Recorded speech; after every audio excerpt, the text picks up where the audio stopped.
জীবনে চলার পথে দেখা যায় রক্তের সম্পর্কের থেকেও আত্মার সম্পর্ক বড় হয়ে যায়, কারণ পাড়া প্রতিবেশী ছাড়া আপনি কখনোই চলতে পারবেন না। দুই একটা ঘটনা দেখে আমরা আতঙ্কিত হয়ে যাই।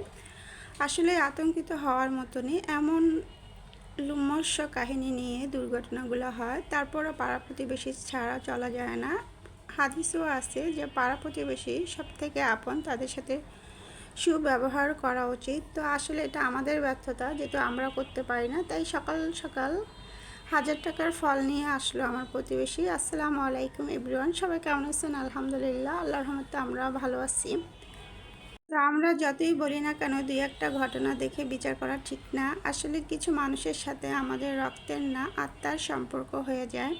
তো এই সম্পর্কটা করতে জানতে হলে তাহলে কিন্তু আর এই ধরনের দুর্ঘটনা ঘটে না। কারণ দিন শেষে আপনার আত্মীয় স্বজন কেউই কিন্তু আপনার পাশে থাকে না। পাড়া প্রতিবেশী, বিশেষ করে প্রতিবেশী আপনার কাছের মানুষ হয়ে যায়। তো এই যে আন্টি আমাদেরকে লিচু দিয়ে গেল, আন্টি আমাদের বিল্ডিংয়ের লাস্টের নিচতলায় থাকে।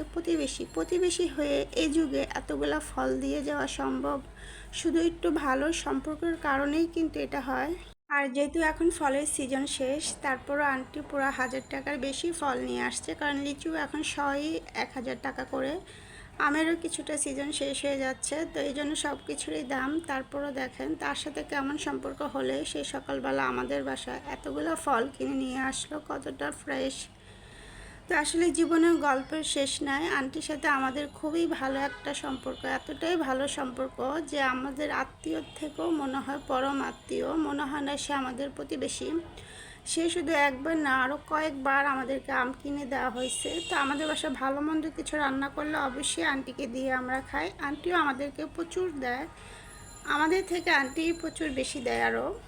জীবনে চলার পথে কিছু কিছু সম্পর্ক এমন হয়ে যায়, অনেক সময় মনে হয় নিজের বোনও এতটা করতো না যতটা অন্য একটা বাহিরের মানুষ করে। অনেক সময় মনে হয় নিজের ভাইও এতটা আপন না যতটা বাহিরের একটা মানুষ আপন হয়। আপন করে নিতে জানতে হয় আগে। ভালোবাসা আপনি দিলে তারপরে আপনি ভালোবাসা পাবেন। যতই বলি না কেন আত্মীয় স্বজন সব থেকে আপন, কিন্তু আমার কাছে মনে হয় প্রতিবেশী সব থেকে আপন।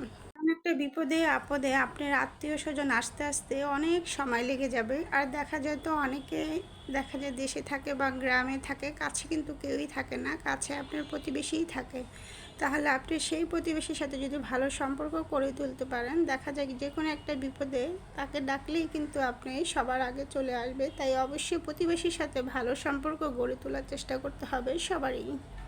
আর দুনিয়াটা কেন জানি বড্ডই অদ্ভুত, কখন কার কি হয় কেউ জানে না। আন্টি আমাদের প্রতিবেশী, আন্টির হাজব্যান্ড আছে। তো আন্টি আসলে বেশি সময় অসুস্থই থাকে। আন্টি সরকারি চাকরি করে।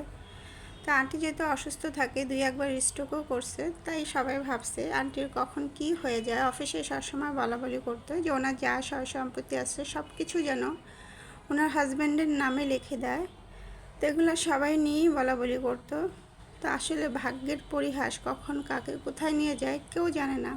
হঠাৎ করে আন্টির হাজব্যান্ডটা স্ট্রোক করে 2 দিনের মাথায় মারা গেছে। তো দেখেন দুনিয়াটা ক্ষণস্থায়ী, যে যাওয়ার কথা ছিল সে যায়নি, আর যে না যাওয়ার কথা সেই থেকে গেল। এটাই মনে হয় পৃথিবী। আজকে আমার লং ভিডিওটা এই পর্যন্ত। আল্লাহ হাফেজ।